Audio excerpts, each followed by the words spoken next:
วางมือไว้ทั้งตักนั่งเจริญสมาธิควบคู่กับการฟังธรรมไปนำสิเฮ็ดจังได๋ก็ได้ตามที่เฮาเคยเฮ็ดนะสิพุทโธพุทโธไปเรื่อยก็ได้บ่ต้องสนใจดอกว่าเว้าหยังเฮาสิเอาเสียงที่ได้ยินดังขึ้นแล้วก็ดับดังขึ้นแล้วก็ดับตั้งสติไว้ที่หูเอาเสียงที่ได้ยินนี่เป็นอารมณ์ประกรรมฐานเกิดขึ้นดับเกิดขึ้นแล้วก็ดับเกิดขึ้นแล้วก็ดับก็ได้คือว่าการฟังเอาคำปากคำเว้าก็สิบ่ปานใดดอกโยมก็ฟังมาหลายหูมาหลายเข้าใจมาหลายปฏิบัติมาหลายแล้วเมืองอุบลเป็นเมืองนักปราชญ์ลูกศิษย์ลูกหาหลวงปู่ชาติเต็มหมืดอยู่แถวนี้คันว่าสานงานจังสี่มันก็เกิดบ่ได้ได้ยินอาจารย์สันติเพิ่นเล่าสู่ฟังน้อยๆถ้ามาก็รู้สึกว่าดีใจนำอนุโมทนาสาธุโดยเฉพาะเจ้าภาพเจ้าของสถานที่คันเฮาบ่ได้เข้าใจในหลักธรรมบ่มีธรรมะเกิดขึ้นในหัวใจเนี่ยเฮ็ดจังได๋สิเสียสละได้ปานนี้โยมน้อมจิตน้อมใจเบิ่งเจ้าของเด้แม้กระทั่งญาติโยมผู้มาร่วมประพฤติปฏิบัติคือกันถือว่าเฮาบุญหลายหลายคันบุญบ่หลายเนี่ยเฮาบ่ได้เกิดเป็นคนเป็นคนแล้วก็บ่ได้เป็นมนุษย์เพราะว่าคนกับมนุษย์มันคือแต่มันบ่คือก็คือเพียงแค่รูปร่างหน้าตากิริยาอาการคำปากคำเว้าแต่จิตใจความรู้สึกนึกคิดมันต่างเฮาได้เป็นมนุษย์พบพระพุทธศาสนาเกิดในบ้านในวัดในว่าในบ้านที่มีวัดมีว่ามีครูบาอาจารย์จูงใส่ศีลใส่ธรรมเฮาฟังหูเรื่องเฮาเข้าใจตั้งตนอยู่ในความบ่ประมาทกำลังดิ้นรนขนขวายหาที่พึ่งให้กับเจ้าของเฮากำลังหาที่พึ่งหาที่ยึดเหนี่ยวให้กับดวงใจเพราะว่าชีวิตเนี่ยมันประกอบด้วยสองอย่างอันหนึ่งกายอันหนึ่งใจร่างกายนี่ ก็อาศัยแรงบุญแรงบาปยังมีผสมประสานอยู่ในกระแสจิตก็จังได้มีโอกาสเกิดในโอกาสเกิดอาศัยท้องแม่แบ่งปันดินน้ำลมไฟมาเป็นเนื้อเป็นตัวถึงพ่อแม่สิแบ่งดินน้ำลมไฟเป็นเนื้อเป็นตัวเฮาแต่สิ่งที่ตกแต่งให้เฮาเป็นผู้หญิงให้เฮาเป็นผู้ชายเป็นคนขี้ร้ายเป็นคนงามเป็นคนโง่เป็นคนฉลาดเป็นคนทุกข์เป็นคนรวยอันนั้นขึ้นกับบุญเด้ขึ้นกับบุญกับบาปที่ได้เฮ็ดได้สร้างได้ทำไว้ตั้งแต่อดีตก่อนๆเฮาทั้งหลายจังว่ามีบุญบัดมันมาจากขันธ์แล้วหนีจากนรกพ้นนรกพ้นเปรตพ้นอสุรกายพ้นสัตว์เดรัจฉานได้มาเป็นคนยกระดับจากคนมาเป็นมนุษย์มีศีลมีธรรมเข้าใจในเรื่องราวของชีวิตแก้วแหวนเงินทองเฮาก็หาอยู่ประกอบสัมมาอาชีพเลี้ยงปากเลี้ยงท้องเลี้ยงลูกเลี้ยงหลานอยู่2 มื้อ3 มื้อที่เฮามาอยู่ในสวนธรรมเนี่ยคันไปค้าไปขายเด้ มันสิได้จักบาทผู้บางคนได้เป็นพันผู้บางคนได้เป็นหมื่นแต่ญาติโยมคิดว่าเอาไว้ซะก่อนแก้วแหวนเงินทองก็มีค่าอยู่มีประโยชน์อยู่แต่มันบ่สู่บุญบ่สู่บุญบ่สู่กุศลบุญกุศลจะเฮ็ดให้เฮาดียิ่งขึ้นไปกว่านี้สูงขึ้นไปกว่านี้บุญเป็นที่เพิงปุญญานิปรโลกัสสมิงปฏิทาหุนติปานินังเพราะเหตุว่าบุญนั้นเป็นที่พึ่งของสัตว์ทั้งหลายในโลกหน้าพร้อมทั้งโลกต่อไปเพิงได้ตั้งแต่วินาทีนี้ตั้งแต่วินาทีที่เฮ็ดบุญก็เอากายเอาวาจาเอาใจนี่เฮ็ดบาปก็เอากายวาจาใจนี่เฮ็ดบาปเฮ็ดให้เกิดความทุกข์เกิดความเดือดร้อนคันแม่นเฮ็ดบาปดูๆเฮ็ดบาปบ่อยๆเฮ็ดบาปหลายๆถึงในขณะที่เฮ็ดมันสิม่วนมันสิสะใจก็ตามแต่จักมื้อหนึ่งเวลาหนึ่งมันจะเดือดร้อนในคราวที่มันลุ่มหลงมันก็บ่ย้านหยังดอกอย่างคนไปลักของเขาคนฆ่าเขาเนี่ยฆ่าสัตว์ลักทรัพย์ประพฤติผิดในกามล่วงเกินลูกหลานสามีภรรยาผู้อื่นนอกใจผัวเมียเจ้าของก็แล้วแต่ขี่ตัวใส่ร้ายป้ายสียุยงให้แตกเหล่าสามัคคีตอนเฮ็ดตอนทำตอนกำลังมั่วเมาอยู่นี่ก็บ่ย้านหยังก็คิดว่ามันบ่มีผลแต่บัดฮอดเวลาหนึ่งมันจะเกิดความเศร้าหมองเกิดความย้านแต่มาว่าทุกคนเนี่ยแม่นสิปากคำเว้ายืนยันนักแน่นว่าบ่เชื่อดอกว่าบาปมีบุญมีชาติหน้าชาติก่อนนรกสวรรค์บ่มีดอกนั่นก็เว้าแต่ปากซ่อมเบิ่งโลดคันมีคนแนวนั้นอยู่ใกล้เฮาปากว่าบ่ย้านแต่ว่าใจส่วนลึกนี่มันยังมีอยู่วันๆอยู่คือกันบัดยามเจ็บยามไข้คือยามที่บาปกรรมมันตามทันตกทุกข์ได้ยากลำบากลำบนตอนนั้นสิกระวนกระวายเป็นทุกข์ตั้งแต่ยังมีชีวิตอยู่แต่คันคนที่เชื่อมั่นอยู่แล้วว่าบาปมีบุญมีชาติหน้าชาติก่อนนรกสวรรค์มีคันเผลอไปเฮ็ดบาปปั๊บด้วยความคิดไม่ออกนี่เคยเป็นคิดบ่ดีบ่งามกับพ่อกับแม่กับครูบาอาจารย์พระสงฆ์องค์เจ้าเพียงแค่ความคิดแวบนิดเดียวเศร้าหมองเดือดร้อนทันทีเห็นบ่บ่ได้โดนเลยเด้อากาลิโกเลยเด้เกิดทุกข์เกิดเดือดร้อนทันทีบาปคือความทุกข์คือความเดือดร้อนในปัจจุบันส่งผลไปเรื่อยๆเรื่อยๆคันกำลังบาปมันแห้งมันยังส่งผลอยู่เจ็บไข้ใกล้ล้มใกล้ตายมันก็หลอกหลอนพาจิตตกไปสู่อบายหนักสุดลงสู่นรกเบาลงมาเป็นเปรตอสุรกายเบาอีกเป็นสัตว์เดรัจฉานใส่บาปใส่กรรมอยู่นั่นเบาบางแล้วเมิดเวลากลับมาเกิดเป็นคนอีกเถือเศษบาปตามมาพิการหูหนวกตั้งแต่เกิดผู้บางคนตาบอดตั้งแต่เกิดผู้บางคนอวัยวะบ่สมส่วนผู้บางคนอวัยวะครบคือหมูตีนครบมือครบแข้งขาครบแต่ว่าขี้ร้ายโยมว่ามันถูกซ้ำใดเห็นหมู่เขางามเจ้าของก็นั่งเศร้า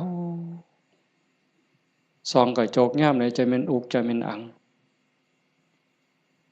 ลังเถือก็หน้าตาดีดีแต่พิการมันมีแนวเฮ็ดให้กลุ่มใจทุกข์ใจอยู่หั่นบ้านเมืองเขามีมือ10 นิ้วนิ้วมือ10 นิ้วเจ้าของเพิ่นมี9เป็นตาอยู่บ่บัดนี้ไหว้พระยามใดก็จักสิเสี่ยงจักสิเฮ็ดจั่งใดขาดก็บ่ดีคันเกินมา11 นิ้วแล้วบัดนี้สิ่งเหล่านี้เป็นผลของบาปที่ตามมาเล็กๆนะคันแม่นว่าอวัยวะก็คือหมู่อยู่หน้าตาก็พอไปวัดไปว่าก็บ่พอสิอายคนปานใดแต่ว่าทุกข์ล่ะ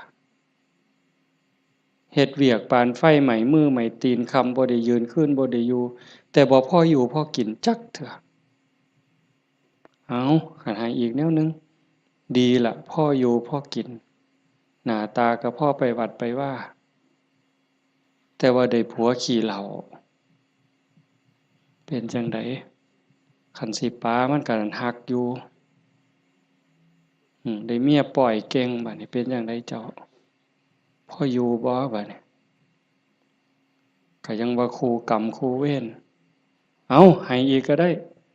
ผัวก็ดีดีเมียก็ดีดีบอกกันอ้อมแอมอ้อมแอมปานเทวดาแต่ว่าลูกปานผีบัดนี้ผานมันอย่างเดียวนอนก็บ่หลับกลางเว้นก็เป็นทุกข์กลางคืนก็เป็นทุกข์คิดยากแต่น้ำลูกลูกชายก็พอแห้งแล้วลูกสาวก็พอแห้งแล้วนั่นคือผลบาปแต่บุญล่ะบุญเป็นสื่อของความสุขเป็นสื่อของความดีความงามนำมาซึ่งความเจริญในขณะที่เฮ็ดปั๊บเฮ็ดบาปก็เอากายวาจาใจเฮ็ดเฮ็ดบุญก็เอากายเอาวาจาใจนี่เฮ็ดแต่ว่าบุญเฮ็ดแล้วมีความสุขบ่ต้องรอชาติหน้ายังไม่ออกมาในสวนธรรมกราบพระปั๊บบ่แม่นกราบตามธรรมเนียมเนี่ยกราบด้วยความเข้าใจว่าเฮากราบพระรัตนตรัยพระพุทธเจ้าพระธรรมพระสงฆ์พระพุทธะนี่อยู่ในใจกราบลงไปโดยสำนึกขึ้นขององค์สมเด็จพระบรมศาสดามันเกิดความอิ่มใจเกิดปีติ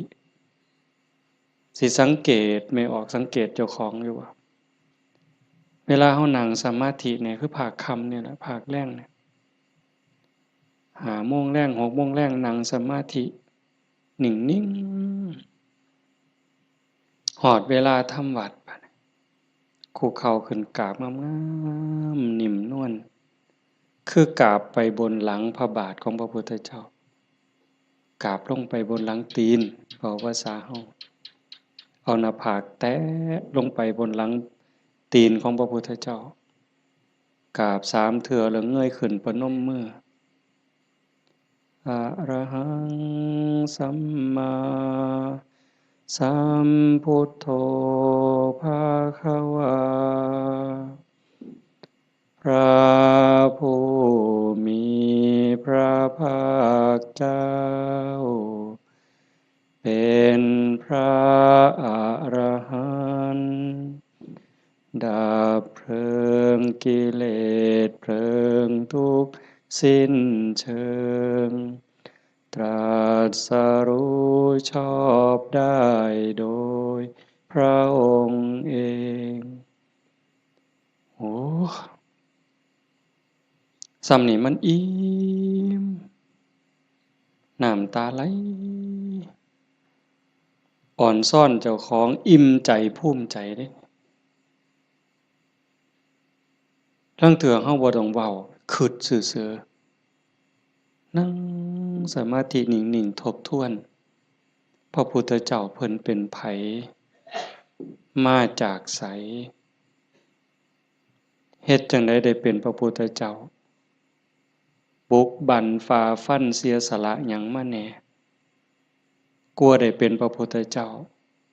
พอได้เป็นพระพุทธเจ้าแล้ว ขนขวาย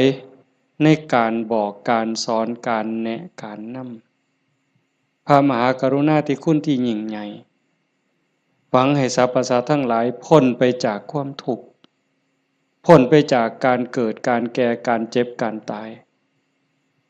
พอพระองค์เห็นว่าวัฏฏะสงสารนี้หาความปลอดภัยอีหยังบ่ได้เฮ็ดบุญบักใหญ่หลวงตกนรกก็มีเฮ็ดดีมาตลอดชีวิตพลาดนิดเดียวล่วงลงสู่อบายก็บ่อึด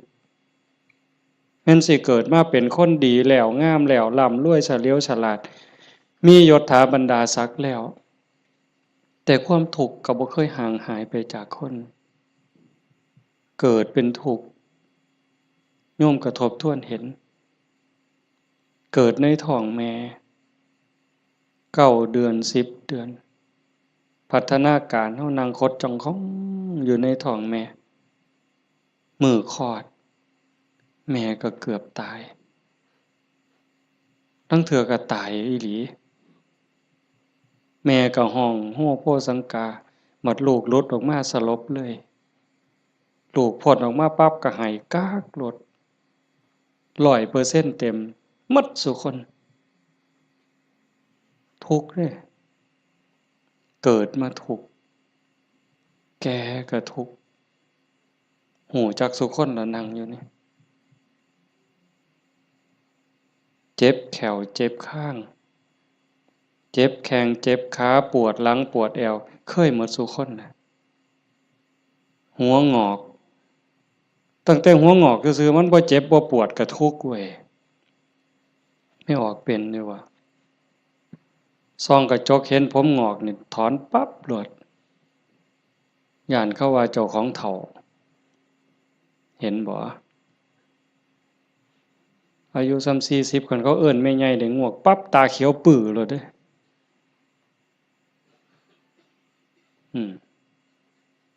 แต่คันอายุ60เขาเอิ้นน้าสาวอายุปานใดล่ะ60โอ้ว่าแต่แม่น45หนูกินฮอดข้าวมาเลยเป็นบ้าเด้นี่ดีใจอะเห็นบ่เฒ่าก็เป็นทุกข์เจ็บก็เป็นทุกข์ตายล่ะคนตายตอนมันตายแล้วมันบ่ทุกข์ดอกร่างกายหั่นแต่ว่าความรู้สึกนึกคิดน่ะมันหักย้านตอนบ่ทันตายนี่มันย้านเป็นหยังจังย้านคันคำถามแนวนี้เป็นหยังจังย้านตายบ่มั่นใจในเจ้าของเอ้าที่จริงคันเฮาเฮ็ดบุญเฮ็ดกุศลสร้างคุณงามความดีไว้เพียงพอมันสิย้านเฮ็ดหยังอาตมาคือกันอาตมาย้านตายไม่ออกยังย้านตายอาตมาย้านอาตมาตกนรกนี่หม้องมันแม่นอีหลีบัดนี้คันว่าตายปั๊บอาตมาจะไปเกิดเป็นเทวดามีสวรรค์วิมานกว้างใหญ่มีบริวารล้อมหน้าล้อมหลังมีทิพย์หมดเฮาสิไปเกิดเป็นพรหมจังซี่สิไปย้านเฮ็ดหยังบัดนี้ก็ซ้ำเฮาสิหนีจากบ่วควายนอนจักขี้ตมจักขี้งัวขี้ควายไปขึ้นปราสาทมีเครื่องย้อมเครื่องทามีความหอมเต็มสะดวกสบายเฮาก็บ่ได้ย้านแต่นี่มันสิตกลงไปหลายกว่าเก่าเนี่ยมันก็เลยย้านแม่นคือบ่อาตมาบ่ฮู้ดอกโยมก็คิดเอาเองว่าโยมย้านคืออาตมาบ่ตายมันทุกข์ลางเทื่อก่อนตายเนี่ยญาติโยมนี่คนประพฤติปฏิบัติธรรมไปร่วมงานศพดูๆไปเยี่ยมคนป่วยบ่อยๆนี่ได้น้อมธรรมเข้ามาใส่ตนส่ำใดเห็นคนเจ็บคนป่วยทรมานโอ้ยบัดฮอดคราวเจ้าของสิเป็นจั่งใดน้อคิดดูเพราะพระพุทธเจ้าเพิ่นบอกว่าโอปัญญิโกควรน้อมเข้ามาใส่ตนเลือกได้อยู่บ่ล่ะโยมโอ้ยผู้ข้าสิเลือกเอาตายด้วยโรคอันนี้ดอกสิเอาไหลตายดอกเอ้าง่ายที่สุดแล้วเด้นี่เอาวะ กินข้าวอิ่มๆกับลูกกับผัวกับเมียแล้วนอนหลับแล้วตายไปเลยนี่ง่ายที่สุดเหรอเอาบ่ยังบ่ทันหันเอาอยู่เด้นี่ขนาดพิธีที่ดีที่สุดสบายที่สุดล่ะเด้ขันไปเว้าถึงพวกเจาะข้อเอาหายใจบ่ได้เจาะข้อเพราะท่านก็ป้อนอาหารทางสายยางเจาะสวงเอาเงี้ยวออกบัดนี้เอาเลือดก็ใส่ทั้งแขนข้างนึงน้ำเกลือก็ใส่แขนข้างนึงออกซิเจนงุ่มดังอีกเจาะสวงเอาน้ำออกบัดนี้อุ้ยผู้ใดคิดว่าเจ้าของสิบ่ถูกแนวนั้นแน่อยู่นี่ยกมือขึ้นเบิ่งบ่มีหลักประกันหยังเลยพระพุทธเจ้าเป็นผู้มีพระมหากรุณาธิคุณคิดเห็นบุญคุณของพระองค์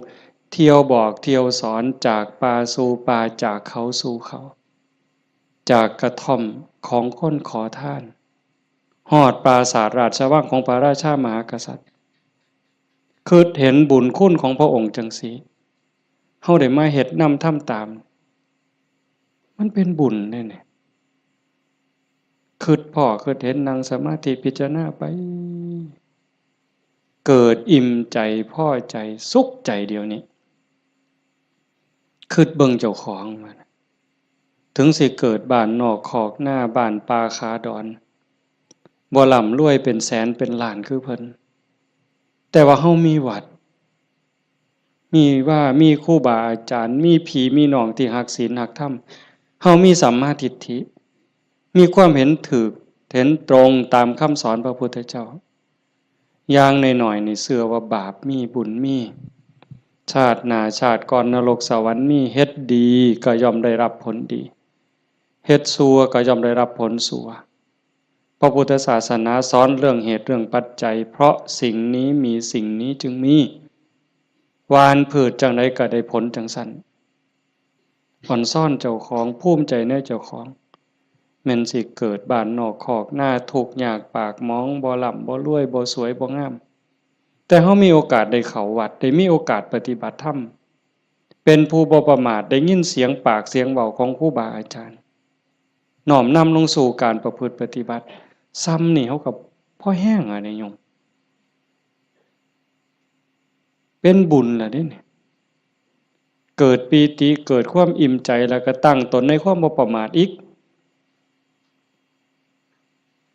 อันนี้หมายถึงบุญเฮ็ดปั๊บก็เกิดความสุขใจอิ่มใจปั๊บขันเฮ็ดเรื่อยๆเฮ็ดบ่อยๆเฮ็ดดูๆจิตนึกตั้งแต่ถึงคุณงามความดีบัดเจ็บบัดป่วยบัดไข้บัดหนาวบัดสิล้มสิตายนิมิตที่มันดีมันงามนำพาดวงจิตดับปุ๊บไปสู่สุคติขันมันเฮ็ดดูอันนี้หมายถึงดีเด้ให้ท่านรักษาศีลเจริญภาวนาเลี้ยงพ่อเลี้ยงแม่เขาวัดเขาว่าสร้างน้ำทำบุญมีจิตเอื้อเฟื้อเกื้อกูลนะขันมันเฮ็ดดูบ่อยๆจิตมันเที่ยวทางนี้ดูอั่นดอกมันก็ง่ายต่อการสิเกิดสิ่งเหล่านี้ในการจูงจิตไปสู่สุคติดับปุ๊บก็ไปสู่สวรรค์ไปสู่พรหมเอิ้นว่าไปสู่สุคติใส่บุญใส่กุศลไปจนหมดแห้งของบุญของบาปของบุญของกุศลส่วนนั้นหมดเวลาขันบ่ทันถึงความเป็นพระอริยเจ้ากลับมาเกิดเป็นคนอีกเถื่อบัด ผลบุญพามาเกิดเป็นคนเศษบุญตามมาปุ๊บรูปร่างหน้าตาผิวพรรณสวยสดงดงามมีความอ่อนน้อมอ่อนโยนมาแต่ต้นเกิดในตระกูลสูงเชื่อผู้ดีให้ทานมาหลายๆด้วยจิตศรัทธารวยตั้งแต่เกิดแต่มาเว้ามาหลายๆปีแล้วว่าขันคนให้ทานด้วยความศรัทธาด้วยความเลื่อมใสเฮ็ดด้วยความจริงใจผลมันให้รวยบางเทื่อรวยตั้งแต่เกิดบ่ทันมื่นตาซ้ ปู่ย่าตายายเตรียมฝากธนาคารไว้ให้เปิดบัญชีไว้รับเป็นร้อยล้านพันล้านล่ะเห็นบ่ล่ะนั่นคืออานิสงส์ของศีลของทานของบุญของกุศลสวยรวยสวยผอมงามผอมรวยผอมฉลาดผอมโรคภัยไข้เจ็บหน่อยอายุยืนมีคนเคารพนับหน้าถือตาเว้าหยังคนก็เชื่อถอยฟังคำผู้ใดบ่อยากได้เนี่ยก็100%ทุกคนอยากได้แต่ว่าอยากซื่อๆมันบ่ได้แบบนี้ต้องเฮ็ดต้องสร้างเหตุปัจจัยแต่ว่าคนไทยในปัจจุบันเนี่ยอาตมาว่าก็กำลังหลงทางไปไกลคือกันมองจังหนึ่งก็คือศาสนาพุทธเจริญเบิ่งอีกแนวหนึ่งก็คือเสื่อมเต็มที่ในเวลาเนี่ยนี่คือชุมนุมชนของเฮานี่กลุ่มเฮานี่คือเจริญอยู่แต่ว่าอีกกลุ่มหนึ่งมันอาศัยพุทธศาสนาติดยี่ห้อพุทธศาสนาแต่ว่าเนื้อในแกะกล่องเปิดขวดกินเข้าไปมันบ่แม่นบ่อยากเว้าหลายปานใดดอกเรื่องหมู่นี้แต่มันทั้งเถือกับเป็นตะเว้าอ่อนวอนบวงสรวงพิธีกรรมนี่มันออกนอกทางหมดนิยมคันมันสิง่ายปานนี้พระพุทธเจ้าสิมานั่งเฮ็ดหยังสิสอนเฮาให้ฝึกให้ฝนให้เพียรเฮ็ดหยังครูบาอาจารย์หลวงปู่หมั่นหลวงปู่ชาเอาชีวิตเกือบบ่รอดเขาซั่นก็ขึงฝ่ายแล้วก็มาผูกหัวเจ้าของก็สวดซะทีล่ะอิติปิโสล้าน800,000ก็ได้ตัวให้มันหอเวินกิเลสคูโคบออกโลดติล่ะมันแม่นบ่ล่ะกระแสนี่กำลังแห้งไม่ออกกระแสนี่กำลังหลายลังเถื่อกับเงินนี่เป็นตัวตั้งบ่ได้ตั้งใจดอกแต่ขี่รถมาได้ยินไหมเปิดวิทยุฟังแถวนี่ล่ะวิทยุแถวนี่ล่ะหมดน้ำกันนี่ล่ะเนาะพอมันได้เงินหลายบางมื้อวันที่2บ่อาตมาไปเทศงานหนึ่งเทศจบคนกำลังลัง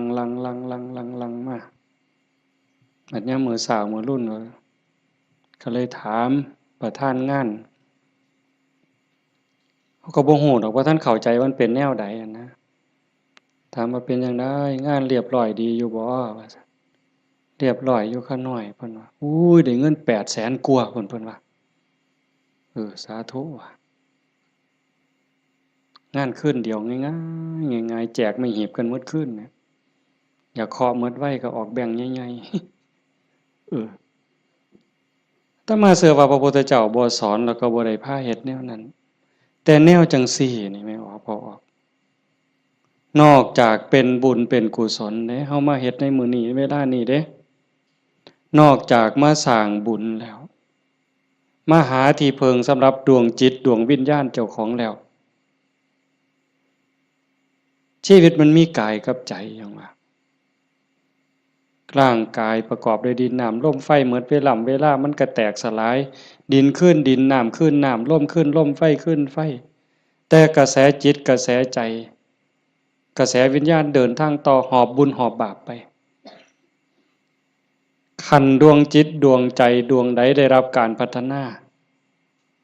นอกจากบุญแล้วพัฒนา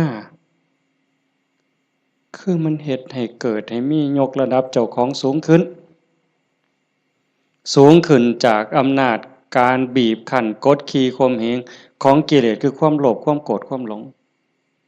จิตดวงนั้นเบายิ่งเบายิ่งละเอียดยิ่งสูงใกล้พระพุทธเจ้าไปเรื่อยๆเรื่อยๆเรื่อยๆขันใจต่ำก็หมายความว่ากิเลสถมมันหลายใจสูง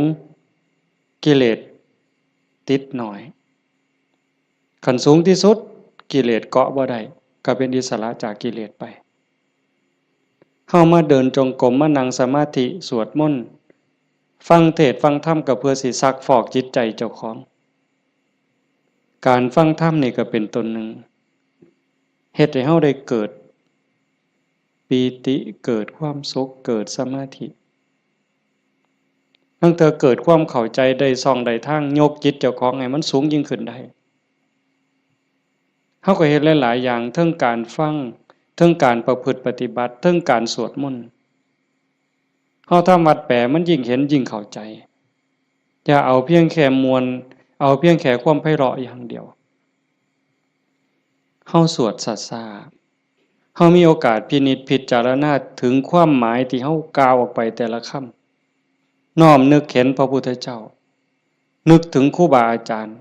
พระอริยสงฆ์คือจังเพิ่นบอกเพิ่นสอนอ่านไปนำสวดไปนำพิจารณาหาเหตุหาผลหาความหมายนำมันจะได้เข้าใจยิ่งขึ้นคันเฮาคิดจังสี่คือโยมพอออกผู้เป็นเจ้าภาพนี่เป็นตะเงิดคนอีหลีเด้อาตมาเห็นอาจจะเห็นมาหลายแต่จื้อได้นี่เป็นรายที่สองผู้หนึ่งโยมเพื่อสังขะจังหวัดสุรินทร์เฮ็ดแรกๆเนี่ยเฮ็ดเป็นรีสอร์ทเฮ็ดสวนนี่เป็นรีสอร์ทมีบ้านพักเอาไปเอามาไปปฏิบัติธรรมดูเขาก็คือสิบ่ต่างกับเจ้าภาพเฮาใจ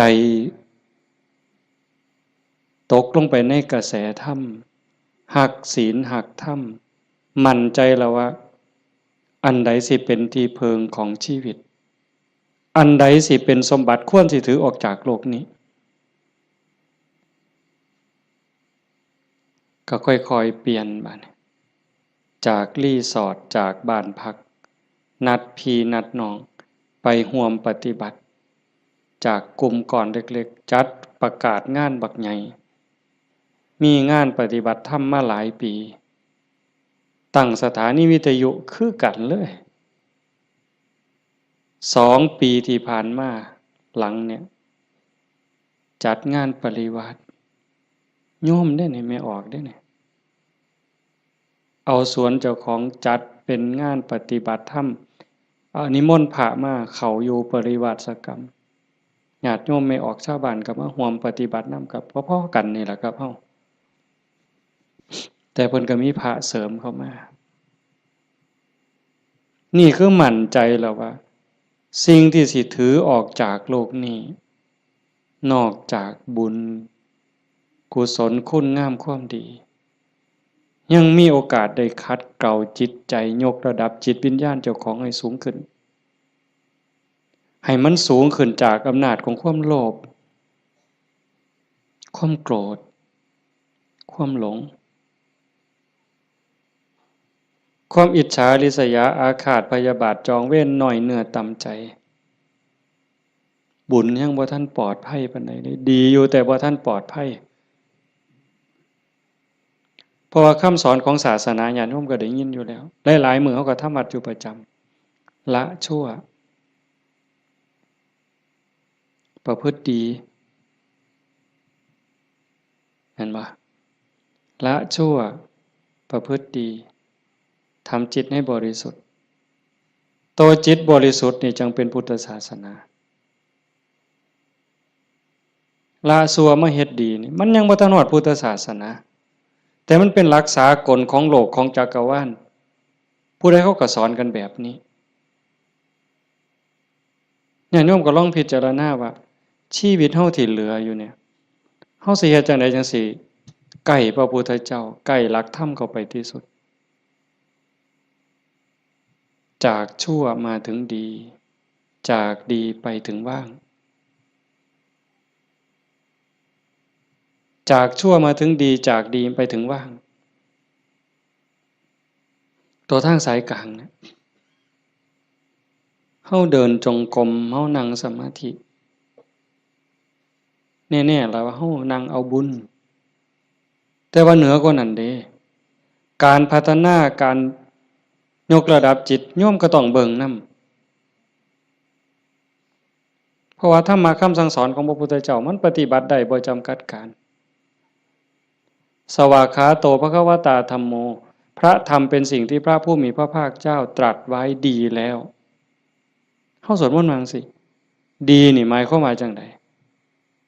ดีก็หมายความว่าบ่ชั่วตอบแบบพี่บ่าเว้าเด้ดีคือบ่ชั่วแต่ในความหมายนั้นดีแล้วหมายความว่าบ่ขาดพระพุทธเจ้าสอนไว้ตรัสไว้บ่ขาดแล้วก็บ่เกินพอดีพอดีสำหรับการดับทุกข์สำหรับการสร้างบุญสร้างกุศลสร้างประโยชน์กับส่วนรวมแล้วพอดีสำหรับการดับทุกข์บ่ต้องเติมเข้าไปอีกแล้วก็บ่ต้องเอาออกคำสอนเนี่ยบ่ต้องเอามาเติมคันพวกมาเติมกลายเป็นสัตว์ทำปฏิรูปเป็นของปลอมไปมองศาสนาสิฟั่นเฟื่อนมองเฮาสิหลงทางเสียเวลาของชีวิตเฮ็ดไปก็เสียเงินเปล่าเสียเวลาเปล่านั่นคือมันเป็นสัตว์ทำปฏิรูปเป็นของเกินเป็นของไร้สาระแต่ว่าตื่มเข้ามายัดใส่พระโอษฐ์ของพระองค์ว่าอันนี้พระพุทธเจ้าตรัสนี่คือเหตุการณ์หลายๆอย่างอยู่ในเวลานี่ในสังคมชาวพุทธเฮาบ่ขาดแล้วก็บ่เกินสวากขาโตภควตาธัมโมพระธรรมเป็นสิ่งที่พระผู้มีพระภาคเจ้าตรัสไว้ง่ายแล้วนอกจากดีแล้วก็ง่ายนำเพียงจังว่าง่ายเป็นเหมือนกับเปิดของที่ปิดของที่ถูกปิดอันไหนเป็นคนปิดความบ่ฮู้อวิชชาความบ่ฮู้โมหะความหลงความมืดมันครอบงำจิตใจของเราสัตว์มาชั่วอนันตกาลจนเจ้าชายสิทธัตถะเสด็จออกบวชบำเพ็ญเพียรบารมีได้ตรัสรู้ใต้ต้นพระศรีมหาโพธิ์ก่อนพุทธศักราช45ปีนั้นจึงเปิดขึ้นมาได้นักบวชก่อนพระองค์เนี่ยเฮาสินับหลายปานใดเป็นหมื่นๆองค์หมื่นๆศาสดาหมื่นๆครูอาจารย์ที่แสวงหาแต่ว่าบ่มีผู้ใดพ้อเปิดบ่ออกบุญบารมีบ่ถึงแต่เจ้าชายสิทธัตถะบำเพ็ญบารมี20อสงไขยกำไรแสนมหากัปบารมีเต็มเปี่ยมจังสามารถเปิดของที่ปิดหงายของที่คว่ำจุดแสงสว่างในที่มืดบอกทางแก่คนหลงทางนี่คือคำสอนของพระพุทธเจ้าเด้เปิดของที่ปิดหงายของที่คว่ำบอกทางแก่คนหลงทางจุดแสงสว่างในที่มืดก็จังว่าตรัสไว้ง่ายแล้วธรรมมันอันมีส่วนขี้ริ้วพระองค์เฉือนออกหมดสิ้นแล้วตัวใดมันเฟือมันฝุ่มเฟื่อยเป็นเรื่องไร้สาระเฮ็ดให้เสียเวลาพระองค์ปาดออกเฉือนออกหมด คือกันครับใบใหม่เมดป่าแต่พระองค์นำมาสอนซ้ำกับกำใหม่ในมือใบใหม่ในกำมือเนี่ยม่วนหลายมันบ่เป็นประโยชน์บ่เป็นไปเพื่อการดับทุกข์มันอาจเสียหลายคือกับใบใหม่ในป่าสูตรนั่นสูตรนี่สูตรยารักษาโรคสูตรสะเดาะเคราะห์ต่อชะตายังก็สิบอกกันคือซุมื้อเสริมดวงเสริมมงคลหยังก็แล้วแต่วิชาที่มันบ่เป็นไปตรงไปเพื่อความดับทุกข์พระองค์บ่เอามาสอนเฉือนออกบ่เอามาเว้าถือเป็นเรื่องไร้สาระเป็นหยังจังเอาแต่สิ่งที่มันเป็นประโยชน์ล้วนๆเอาแต่แก่นเพราะว่าวันเวลาของชีวิตเฮาบ่พอโยมชีวิตหนึ่งๆเฮาบ่พอสำหรับการจะปลดเปลื้องกิเลสออกจากใจเป็นเรื่องรีบด่วนวันเวลาของชีวิตเฮามันบ่ถึง100ปีจักคนเนี่ยเห็นบ่เบิ่งดีๆเด้เฮาเกิดมาอยู่ในโลกนี่มันบ่เกิน100ปีหลายคนอยู่นี่60แล้ว70แล้วอายุจน70หัวงอกแขวหักแล้วเนี่ยกิเลสลดลงหรือยังถามเจ้าของเบิ่งยังเครียดให้ลูกเขยบ่เครียดให้ลูกไผ่บ่ไปตักอาหารยามมื้อเช้านี่มันอยากได้หลายเกินจำเป็นบ่บางเทื่อตักไปก็อันนี้ก็สิเป็นตาแซ่บอันนี้ก็สิเป็นตาแซ่บตักไปตักมาแงกเบิ่งถาดโอ้มันสิกินหมดบ่พอละเพิ่นว่า ย่างสิวิโตเฮ็ดบักสมยังถอยกลับหลังมาอีกอยู่2 ก้าวกำปึ๊บอีกอยู่นี่คือเขาพัฒนาบ่ทันไปเนี่ยตอนนี้อายุ70นี่เอาบักสมมาหน่วยนึงยังบ่พอยังเอาหน่วย2ไว้เสียงไว้ให้หลานอยู่มื้ออื่นมื้อนี่เจ้าว่ามันของเล่นซั่นบ่กิเลสเนี่ยสิเอาชนะมันแนวใดหลายภพหลายชาติหลายแสนชาติล้านชาติมาแล้วที่เฮาแพ้มาตลอดแต่ว่าก็ใครแน่ชาตินี้ได้มาเป็นคนสู่ตอนในสนามนี่เวทีนี่คันแม่นนักมวยนี่คือเวทีแก้มือแม่ว่านัดล้างตาคันแม่นการแก้มือกันเป็นกีฬาหยังก็ตามนี่เป็นไฟหนึ่งเป็นเกมหนึ่งที่เฮาสิเอาชนะมันแต่ตอนนี้จากยกแรกมาจนฮอดยก5นี่เฮาถึกมาสะบักสะบอมเนี่ยนับ8ก็หลายรอบแล้วอีกบ่ถึงนาทีแล้วเด้มันสิหมดยก5นี่สิหวังน็อกอยู่บ่เจ้า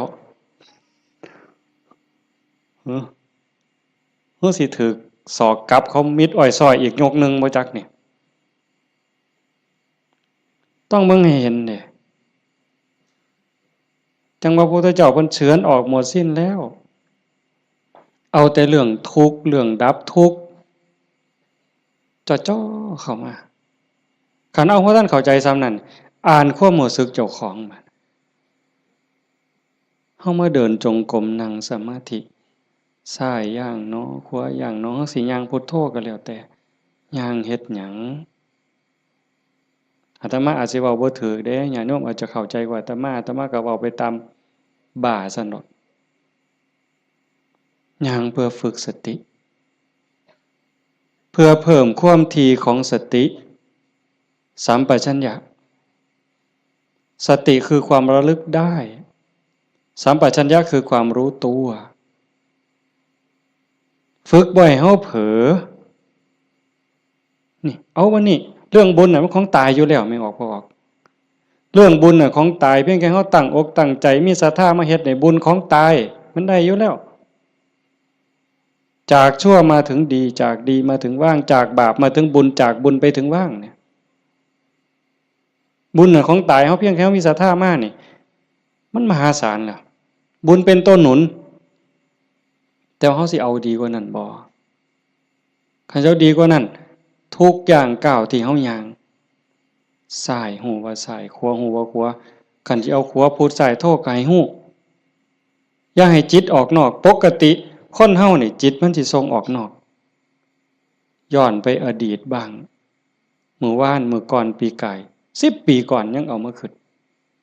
ดีบ่ดีก็ให้คือเห็นแนวเป็นตะทุกข์หลายเศร้าหลายนอนให้คือเห็นตั้งแต่10 ปีก่อนพุทธอันนี้ก็บ่แม่นคิดไปคิดมาเห็นตั้งแต่อดีตได้ตามใจเฮ็ดอันนั้นก็แม่นหมดแน่นหมดถูกใจเจ้าของหมดนอนหัวยุ่มอยู่อันนี้ก็บ้า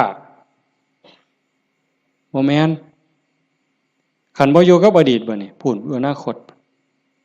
มื้ออื่นมื้อนี้ผู้เขาหดบ่นอพูนย่านผู้เหี่ยวอ่ะมึงติล่ะอีหล่าหลานน้อยมันสิคิดฮอดแม่ใหญ่มันบ่นอไปดอกเด้อืมอันนั้นอันนี้มันสิได้เป็นจังซี่บ่เกิดความวิตกกังวลไปข้างหน้าอันนี้ก็บ่แม่น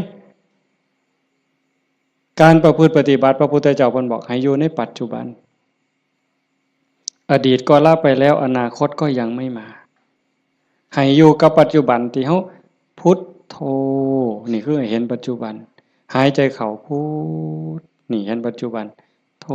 ออกนี่เห็นปัจจุบันในเมื่อมีสติอยู่กับปัจจุบันอันนี้เป็นเครื่องฝึกเป็นเครื่องมือในการฝึกจิตที่มันเคยวอกแวกไปอดีตแน่อนาคตแน่บ่นิ่งแน่เพราะเฮาจับไว้กับอารมณ์พระกรรมฐานผู้บางคนก็ท้องพองท้องยุบหนอพองหนอพุทโธคือลมหายใจซื่อๆเอามันมาจับไว้นี่จิตมันก็ค่อยนิ่งเข้าคันเฮาบ่ลดละความเพียรคันจะเว้าถึงสติเป็นคือกับหัวสติเตสังนิวารนังสติเป็นเครื่องกั้น กั้นหยังกั้นกิเลสกั้นกิเลสคือความเศร้าหมองคือความมืดความเศร้าหมองแห่งจิตแห่งใจบ่ให้มันมาท่วมทับจิตก็คือฝึกจังซี่คันสมมุติว่าสติเป็นเครื่องหัวเป็นหลักหัวมื้อหนึ่งคือฮอดพุทโธเทื่อหนึ่งขาดบ่เนี่ยหมดมื้อคือฮอดพุทโธได้เทื่อหนึ่ง2เทื่อ10เทื่อ100เทื่อก็ยังว่าห่างคันมันเป็นหลักหัวนี่ล้มฮอดสร้างคันสมมุติว่าเฮ็ดไร่เฮ็ดนานี่บ่ว่าแต่งัวเขาสิมากินดอกควายสิมากินดอกล้มฮอดสร้างหัวมันห่างนั่นแหมมื้อนี้เฮาฝึกดูๆมาเพียรปฏิบัตินี่ฝังหลักที่เขาแต่ก่อนมันห่างเป็น2-3 เมตรสร้างเขาได้มื้อนี้ปักเขาไปกลางกึบเหลืออยู่เม็ดครึ่งสร้างเขาบ่ล้มเนี่ยแต่ว่าควายเขาได้เด้ฝึกเขาไปอีกเพี้ยนไปอีกพยายามเขาไปอีกฝักกึบเขาไปอีกจากเม็ดครึ่งเหลือ75เส้นจบควายเขาบ่ได้งัวเขาบ่ได้แต่ว่าหมูอาจสิเขาได้เด้ดุดมุนเลยเสียบเข้ากลางกึบเหลือ30กว่าเส้นหมูเขาบ่ได้แต่หมาเขาได้บัดนี้เพี้ยนเขาไปอีกสับเข้ากลางจาก30กว่าเหลืออยู่20 15ขึ้นไปหา20เสียบเข้าไปอีกเหลืออยู่10กว่าเส้นบัดนี้แล้วไก่ก็เขาบ่ได้เสียบเข้าไปอีกไก่เขาบ่ได้กบอาจสิเขาได้ที่เขาอีกกบเขาบ่ได้เขียดโม่เขาได้ที่เขาอีกเขียดโม่เขาบ่ได้เขาได้แต่เขียดแค่หน้าสติเฮาคือกันสติสัมปชัญญะฝึกบ่อยๆฝึกดูๆเห็นดูๆหูดูๆมันก็จะเป็นความชำนิชำนาญความระลึกรู้ระลึกเห็นบ่อยๆเกิดขึ้นอยู่ในปัจจุบันบ่อยๆบ่ได้แวบไปสู่อดีตบ่ได้แวบไปสู่อนาคตเกิดความตั้งมั่นเกิดความมั่นคงสติสัมปชัญญะสมาธิความตั้งมั่นได้บัดนี้สมาธิคือความตั้งมั่นแห่งจิตจิตบ่วอกแวกปัญญารอบรู้ในกองสังขารที่มันมาหลอกจิตสังขารกลางกายก็อีกอย่างนึงสังขารคือจิตใจก็อีกอย่างนึงกายนั่งนิ่งแต่ว่าจิตมันคิดไปทั่วทิพย์ทั่วแดนในเมื่อหูจักเรื่อยๆหูจักบ่อยๆพยายามผูกมันไว้คอยตะล่อมจิตมันคือลิงเพิ่นยังว่าผูกไว้คือผูกลิงใส่หลักสติเป็นเหมือนกับเชือกองค์ภาวนาเป็นคือกับหลักมันสิดื้อปานใดลิงมันดื้อไปโลดมันไปบ่ได้จักหน่อยมันก็ล้ามันก็ซ่าลงจักหน่อยก็นั่งจิตเฮาคือกันเฮาบ่เครียดดอกมันไปก็ปล่อยมันไประลึกได้ปั๊บก็กลับมาใหม่ระลึกได้ปั๊บกลับมาใหม่ดูเข้ามันก็มีทางมันก็เป็นความชินของมันอยู่จักหน่อยก็นิ่งได้พอแต่มันนิ่งมันอิ่มแน่ไม่ออกก็สิเคยเห็นหลายคนนั่นล่ะเก่งกว่าอาตมาล่ะนั่งอยู่นี่ซ่อมเบิ่งเนี่ยเกิดความอิ่มใจสุขใจคันเฮ็ดดูๆบ่อยๆอย่างเฮาเบิ่งท้องพองท้องยุบเห็นคักๆขณะที่ท้องพองขึ้นปุ๊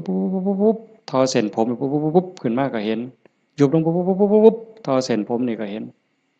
หายใจเข้าหายใจออกคือกันในนี่มันก็มีการเกิดดับเห็นอยู่ในหมดในจังซั่นปั๊บเกิดปีติเกิดความสุขเกิดอิ่มใจอันนี้เล็กๆดอกของเล่นน้อยๆขนอดบางเถื่อเฮาเฮ็ดดูๆบ่อยๆจนได้ฮู้จักมันแน่แล้วบัดเกิดมื้อหนึ่งเวลาหนึ่งเฮามีเรื่องต้องคิดต้องอ่านมันหนหูหนหวยกัดกุ่มกระวนกระวายคิดพ้อปั๊บคิดฮอดกรรมฐานหายใจเข้าดึงลมหายใจเข้าหายใจยาวๆบึบหายใจออกปึ๊บเย็นว่า ขนลุกวืบโล่งอันนี้ก็มีก็เป็นบอนพักอีกอันนึงคันเฮ็ดจังซี่ดูๆบ่อยๆๆเฮาสิเล่นจังไดกับมันก็ได้ไม่ออกเคยเบิ่งความคิดเจ้าของบ่นั่งเบิ่งซื่อๆนี่ หลังจากเบิ่งลมหายใจเข้าหายใจออกพอสมควรบัดเวลาหนึ่งเขาอยากเล่นกับความคิดตั้งสตินั่งจังสิปั๊บก็หลับตาเบิ่งรูปเจ้าของนั่งหลังจากนั้นก็ย้อนเข้ามาทางในเบิ่งจิตที่มันนิ่งธรรมชาติจิตมันนิ่งมันว่างมันสว่างเป็นประภัสสรแต่กิเลส ความโลภความโกรธความหลงนั้นมันเป็นแขกมาเยี่ยมมาเยือนชั่วคู่ชั่วข้าวเยี่ยมแล้วก็ไปเยี่ยมแล้วก็ไปแต่ว่าเฮาขาดสติบ่เนี่ยมันเยี่ยมตลอดเวลามาทางตาแน่ทางหูแน่ทางจมูกแน่ทางลิ้นแน่ทางกายแน่รับหูรับตาไว้ก็มาทางใจคิดอยู่ตลอดนี่คือแขกในเมื่อแขกมาเยี่ยมดูจิตใจอ่อนล้าเจ้าของบ้านบ่ได้พักข้าแต่ต้อนรับแขก ไม่ออกเคยเป็นบ่ล่ะสมมุติว่าเป็นเฮาเนี่ยล่ะเดี๋ยวกับผู้นั้นมาผู้นี้มาต้อนรับอยู่หมดมื้อหมดเว้นหาข้าวหาน้ำมาอยู่ให้กินคอยเว้าคอยจาทักทายปราศัยเมื่อยเด้คนบ่ได้พักก็เมื่อยก็ล้าใจบ่ได้พักก็คือกันเดี๋ยวก็โลภเดี๋ยวก็โกรธเดี๋ยวก็หลงเดี๋ยวก็ฮักเดี๋ยวก็ชังเดี๋ยวก็ย้านอยู่หั่นแต่คันเฮาได้เฮ็ดสมาธิได้ภาวนาจิตมันได้พักเป็นพักเป็นพักเกิดความหนักแน่นมั่นคงเด้เวลาที่จิตเฮามีสมาธิเกิดความหนักแน่นแม้นมันบ่เป็นสมาธิแบบที่เฮาเว้าถึงกันจนว่านิ่งสว่างดับไปเป็นชั่วโมง2ชั่วโมงเป็นมื้อเป็นเว้นก็สร้างเพียงแค่เฮาเห็นลมเข้าลมออกเนี่ยคือเห็นพุทโธติดต่อกันจัก5นาที10นาทีมันมีแห้งแท้เด้ไม่ออกหลายคนเป็นอยู่มั้งเห็นพุทโธลมเข้าก็พูดลมออกก็โธต่อกันจัก5นาที10นาทีนี่มันเกิดความมั่นคงในใจคันแม่นกกเสานี่ก็ซ้ำเสาปูนแล้วอยู่บ่ติงเด้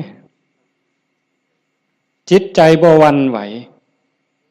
นักแน่นมั่นคงโยกบ่ได้เห็นบ่แต่คันไปกว่านั้นบัดน่ะอ่านเบิ่งความคิดคิดปั๊บหูปั๊บคิดปั๊บหูปั๊บคิดปั๊บหูปั๊บเฮานั่งจังซี่คือกันไม่ออกคันสมมุติว่าเฮาพุทโธพุทโธแล้วมันมักคิดเอาแนวใหม่เอ้ามึงคิดกูสิเบิ่งบัดนี้บ่พุทโธแล้วเซาพุทโธคิดปั๊บหูปั๊บคิดปั๊บหูปั๊บบ่คิดต่อมันเด้บ่คิดซอยมันหูมันซื่อๆมันเศร้าเด้หูปั๊บมันเศร้าเลยเด้มันอยากอายซ้ำกับลูกกับหลานสิไปลักกินของเนี่ยเสียงตาหน่อยเบิ่งหดมือปั๊บโลดเด้เป็นแนวนั้นเบิ่งความคิดอันนี้ก็ตัวหนึ่งเอาไปเอามาฮู้ขบวนการกันแรกๆตั้งเทื่อมันคิดไปแล้วสมมุติคือเขียนหนังสือนี่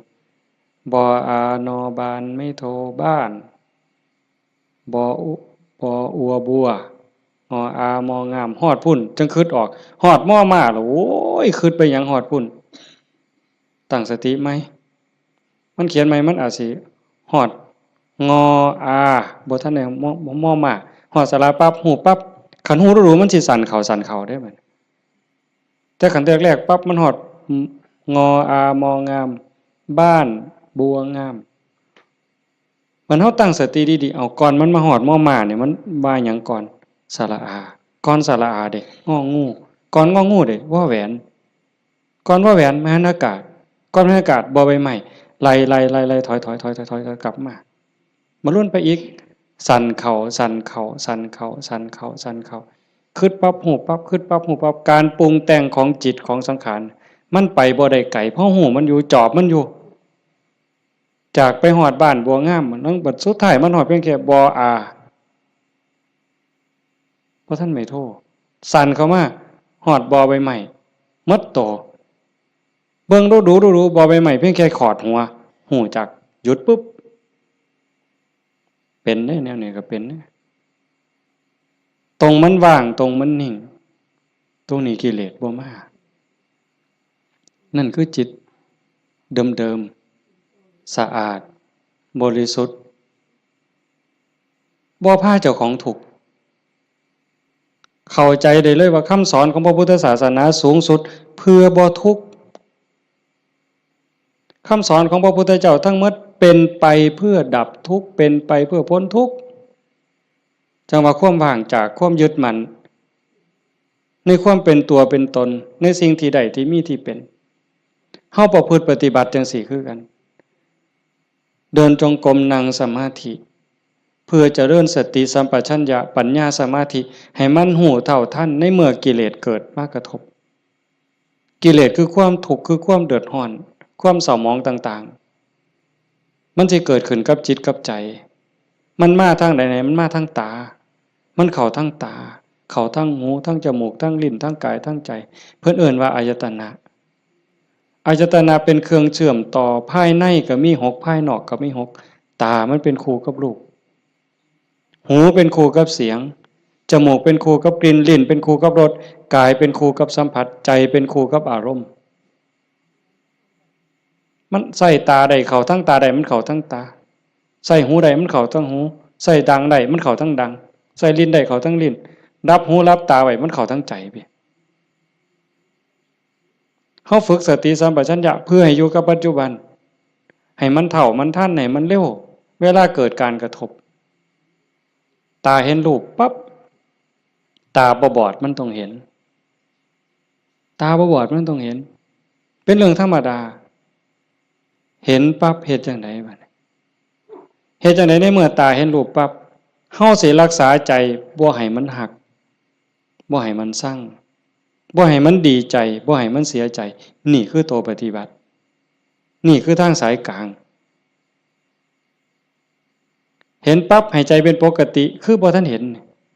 คือกับเฮานั่งเบิ่งพุทโธพุทโธตาเห็นปุ๊บหูปั๊บแต่ว่าให้นิ่งอยู่คือเก่าอย่าให้เกิดดีใจเสียใจอย่าให้เกิดหักเกิดสั่งคันมันจำเป็นสิต้องจัดการกับสิ่งที่เฮาเห็นก็เฮ็ดด้วยจิตเป็นปกติสมมุติว่าขึ้นไปตะเฮือนมีขี้ไก่ไปด่าไก่ก็บ่แม่นอีกปล่อยให้ไก่ก็บ่แม่นอีกละคิดเป็นตาสร้างไก่ก็บ่แม่นอีกละบ่ถูกหมดเฮ็ดให้จิตเป็นปกติยากอยู่ได้บ่ง่ายจักเม็ดไม่ออกย้อนเฮาเฮ็ดบ่ได้นี่เฮาจังเกิดจังตายเที่ยวตกนรกเป็นเปรตอสุรกายเที่ยวขึ้นสวรรค์เที่ยวลงนรกอยู่นี่ย้อนเฮ็ดจิตเป็นกลางบ่ได้เห็นขี้ไก่ก็สิไปสั่งไปด่าไก่แต่คันเห็นเงินแบ่งพันถิ่มอยู่เป็นจังได๋บัดมันสิว่าดีใจที่ล่ะว่าติอันนี้ก็บ่ถูกดีใจพอใจก็บ่แม่นให้จิตเป็นปกติคันสิจับสิหยิบมันมีเจ้าของบ่ก็หยิบไปหาเจ้าของเอาเก็บไว้ซะก่อนก็จังค่อยประกาศหาเจ้าของก็บ่คิดว่าสิเอาจังสี่คือกันคันบ่มาทางตาล่ะมันมาทางหูบัดนี้สมมุติว่าเขาด่าปุ๊บได้ยินเสียงด่ามาเฮ็ดจังได๋สิเฮ็ดใจเป็นปกติบ่เสียใจบ่น้อยใจคันพวกเพิ่นปฏิบัติเนาะเพิ่นจังว่าได้ยินเนาะเอาสติไว้ที่หูเกิดขึ้นที่หูก็ดับลงที่หูได้ยินเนาะบ่ให้ราคามันเถาะบ่ให้ราคาเลยบ่ดีใจนำบ่เสียใจนำเสียงก็สักว่าเสียงบ่แม่นสัตว์บุคคลตัวตนเราเขาเว้าง่ายแต่ว่าเฮ็ดยากที่สุดก็ย้อนเฮาฝึกบ่ทันพอคันผู้ฝึกได้แล้วก็เย็นคือเก่าเด้คือหลวงปู่ชาเพิ่นว่าผู้ที่ฝึกบ่ทันได้คือบ่ทันเข้าใจคนด่าย่างไปเช้าก็ด่าไปยามแลงก็ด่าเห็นยามใดด่ายามนั้นก็ไปเครียดให้มันเป็นหยังด่ากูเพิ่นว่าหมัดมือนึงเขาว่าอย่าไปหัวซ่ามันเด้ผู้มันด่าคนเนี่ยมันเป็นบ้าตัวเศร้าเครียดเศร้าซั่งนั่นคือจิตเป็นกลางแล้วกลับคืนสู่ฐานเดิมของมันคันเขาให้เขาด่าเขาจมให้เฮาบ่ฮู้ทันวางจิตบ่เป็นก็ไปเครียดไปขมหาทางตอบแทนสิเอาคืนจองกรรมจองเวรไว้แต่คันท่าย่องแล้วบัดเนี่ยเป็นจังไดบัดถ้าคำย่องคำย่อมาก เฮาก็ดีใจก็บวกฟู่ขึ้นบ่ถือคือเก่าเสียใจก็บ่ถือดีใจก็บ่ถือแต่ให้จิตเป็นกลางๆนี่คือข้อปฏิบัติธรรมชาติจิตเป็นจังซั่นมันบ่เคยฮักไผมันบ่เคยสร้างไผจิตนี่ฮักก็บ่เป็นสร้างก็บ่เป็นดีใจก็บ่เป็นเสียใจก็บ่เป็นโลภโกรธหลงก็บ่เป็นย้านหยังก็บ่แม่นมันเป็นปกติของมันอยู่กลางๆจังซั่นแต่ว่ารักโกรธเกลียดกลัวอิจฉาริษยาน้อยเนื้อตามใจย้อนกิเลสมาย่อมแขกมาเยี่ยมเนี่ยมันพาเจ้าของบ้านป้วงเดี๋ยวนี้ก็ซ้ำกับเฮาอยู่เฮือนธรรมดานี่แล้วเคยเห็นอยู่ตัวบางปีใหม่นี่ลูกหลานเฮาอยู่เฮือนธรรมดากับพ่ออยู่บัดหมู่มาชวนกินเหล้ามันก็เมาอยู่เฮือนเฮาหั่นแหล้วเป็นจังได๋ซั่นพาเจ้าของบ้านป้วงเลยให้เฮารักษาใจเจ้าของให้เป็นปกติเฮาประพฤติปฏิบัติเพื่อสิ่งนี้เด้โยมตาเห็นก็ให้รักษาใจไว้ปกติหูได้ยินก็รักษาใจไว้ให้เป็นปกติจมูกได้กลิ่นหอมเหม็นก็ปกติลิ้นได้รสก็ปกติแซ่บบ่แซ่บนัวบ่นัวก็ปกติคันมันสิเติมก็เติมไปที่ละน้ำปลานั่นสิเติมเกลือก็เติมไปที่แต่อย่าไปคิดสร้างแม่ครัวอย่าไปจมให้เขาหนาวร้อนมันหนาวมากก็แม่นว่าสิทนกรรมฐานนี่บอกว่าให้ปล่อยว่างหนาวก็สิเสืออยู่ซื่อๆบ่ห่มมันดอกผ้านี่ก็แล้วแต่ว่าธรรมชาติมันก็ให้ห่มแต่ว่าก็อย่าทุกข์อย่าเดือดร้อนรักษาใจเป็นปกติคันบ่จังซั่นนี่คนมันติดชั่วก็ติดได้ไม่ออกดีก็ติดชั่วก็ติดแม่นบ่หมู่เจ้าว่าเฮาไผสิเถียงสมมุติว่าตาเนี่ยมันก็บ่แม่นว่ามันสิมักแต่ของถูกใจมันเด้บ่แม่นแต่สิถูกตาแล้วมักเบิ่งได้สมมุติว่าเห็นผู้สาวเห็นผู้บ่าวเห็นคนงามที่เฮาพอใจบ่แม่นเฮาสิเบิ่งแต่คนที่เฮาพอใจเด้คราวเดียวก็เหลียวเบิ่งก็ดีใจโอ้ยงามเนาะโอ้ยพอใจเนาะบ่แม่นแต่จังซั่นอันคนผู้เฮาสั่งนี่แม่นออกเคยเป็นบ่โอ้ยสิแม่นกูสร้างปานตาสิแตกเพิ่นว่าสร้างปานตาสิแตกแต่ว่าแม่นเบิ่งบ่เซาเนี่ยเคยเป็นบ่หมู่เจ้าบ้าหือดีซั่นคันว่าเป็นตาสร้างกูบ่อยากเห็นก็อย่าไปเบิ่งอีกติล่ะเพียงจังเบิ่งบ่เซาซั่นเห็นบ่นี่คือมันโง่อาตมาผู้หนึ่งล่ะโง่แนวเนี้ยผู้ใดเศร้าโง่เนี่ยสาธุนำเด้อว่ามันเป็นตาสร้างยังไปเหลียวเบิ่งดูอยู่เอาดังบัดนี้ทั้งจมูกเนี่ยกับมันเป็นว่าคนมักหอมติดหอมอย่างเดียวได้ไม่ออกผู้เจ้าเป็นบ่ติดเหม็นแม่ปลาแดกแม่ปลาแดกเหม็นนี่ฮะว่าปลาแดกหอมเนี่ยตำบักฮวงคือสิแซ่บเพิ่นว่านักก็ไปกว่านั้นเล็บตีนสักโอ้ยบ้าหือดีกิ่มเล็บตีนสักออกมาเหม็นๆแทนที่สิทิ่มนะดมเว้ยดมเทื่อนึงก็บ่ว่าเด้ดมเทื่อสองบ่แล้วแงกหน้าแงกหลังมีผู้เห็นกูบ่เนาะเพิ่นว่าลี่ดมเด้นั่นเมืองอุบลเป็นอยู่วะอย่าจะเป็นแต่ศรีสะเกษเอาไว้โอ้ยแทนที่สิเอาถิ่มเนาะแต่ว่าแงกหน้าแงกหลังเทื่อที่3ที่4บ่มีคนเห็นดมอีกจักเทื่อก่อนจังถิ่มนั่นใส่ว่ามักของหอมว่างจิตเป็นกลางบ่ได้นี่สติปัญญามันบ่พอเห็นบ่อย่าว่าแต่แสบบ่แสบเลยนัวบ่นัวเลยสัมผัสคือกันเย็นร้อนอ่อนแข็งใจคือกัน